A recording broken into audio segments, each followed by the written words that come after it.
Kung may 2-in-1 electric blower at vacuum ka, ito, pwede mong gamitin ito pag maglilinis ka ng flooring ng iyong sasakyan, mga paps. Ayan, o, ganito lang gagawin mo. O, yun, di ba? Kagaya itong blower na to.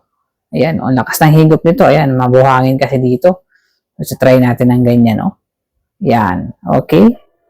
May lakas ng higop nito, guys. 2-in-1 siya. Ayan, o. Di ba? Saka kahit na ano yung access, ayan, kayang-kaya niya kasi meron siyang mahaba yung pinaka niya, di ba? Kaya kuha lahat yung mga buhanging nakasingit diyan sa flooring ng iyong sasakyan, di ba? Yan, di ba? Saka kitang-kita mo, malakas talaga higop niya kasi tumataas talaga yung yung pinakalagayan ng dumi ito. Ayan, di ba? Ganun. So malinis na. Okay?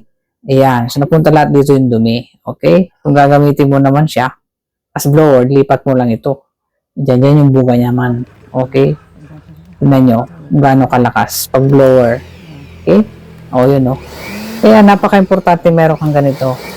Kasi 2-in-1 na siya, di ba? Pwedeng blower, pwedeng vacuum. Okay? Kaya nandyan lang yan sa basket. Kung gusto mo ng blower tsaka vacuum. Okay? Thank you for watching. Mag-check out.